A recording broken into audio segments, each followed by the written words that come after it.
pour aller se reposer. C'est justement parce que nous traversons une zone de turbulence que j'ai besoin de vous en pleine forme. Je n'essaie pas de vous sanctionner, j'essaie de vous protéger. Il faut me faire confiance. Prenez une semaine. Entendu. Merci.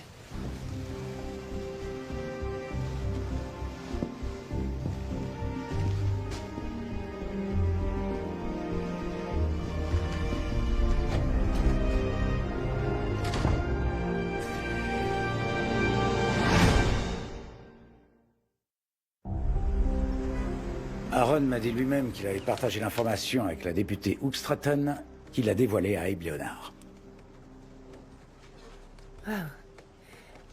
Il y a un lien avec la suppression du fichier simulant la destruction du Capitole? Non. Non, je crois pas. Mais il va prendre quelques jours de repos. Vous l'avez suspendu? Non, je lui ai demandé de prendre du repos et de se recentrer afin de nous aider à comprendre ce qui se passe.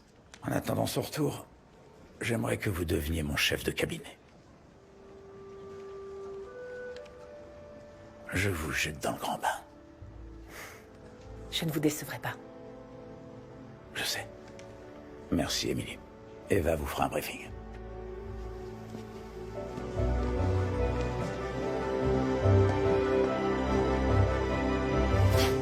C'est tout ce dont j'ai besoin pour la prochaine réunion, merci.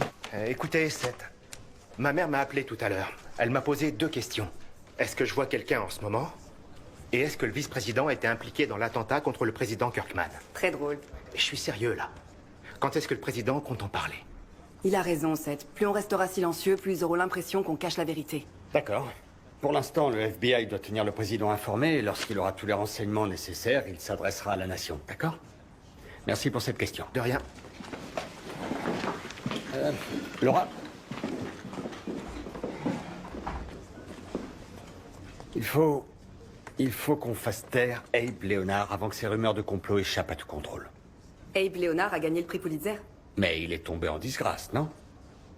Lorsque les pompiers essaient d'éteindre un incendie, ils sont parfois obligés de créer un contre-feu pour éteindre les premières flammes. C'est ce qu'on doit faire. Vous voulez dire que vous voulez salir sa réputation? Non, le président ne veut pas ça, ni moi d'ailleurs. Ce que je veux, c'est que le peuple américain prenne conscience que Abe Leonard fait souvent beaucoup de bruit pour pas grand-chose. Il faut que nos amis des médias se rappellent toutes les corrections, toutes les rétractations qu'il a dû publier, toutes les poursuites en diffamation qu'il a affrontées. C'est vrai, ce type est une montre cassée, il n'a raison que 2 fois par jour. Super. On a enfin un argument de poids.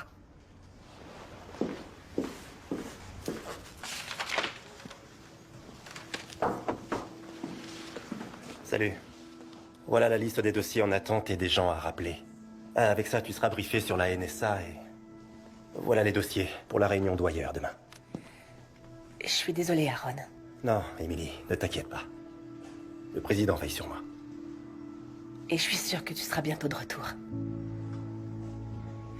Curtis est celui à qui il faut s'adresser pour le Sénat. Jamie pour la Chambre des représentants. Denise s'occupe de l'armée et du conseil. Aaron.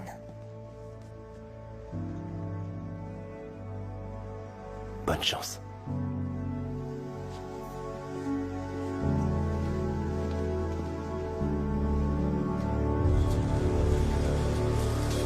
Vous êtes sûr? Je viens pas avec vous? Non, Joyner me connaît. Ah oui, c'est que vous êtes impliqué dans la mort de McLeish, le seul type en qui il avait confiance. Maintenant, je peux l'atteindre. Il est plus fragile. L'origine de ce complot se trouve en Afghanistan. Tant qu'on n'aura pas compris ça, on n'aura rien compris.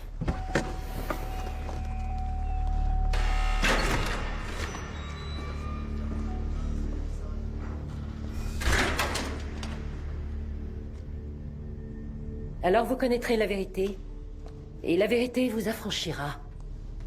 Jean 8:32. C'est ce que vous avez dit à McLeish juste avant qu'il se fasse tuer. Alors quelle est la vérité, Caporal Joyner? Parlez-moi de la mission à Kunar.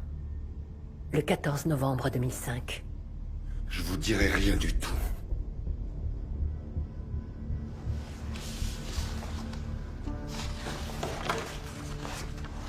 La CIA a ajouté ça à votre dossier de mission.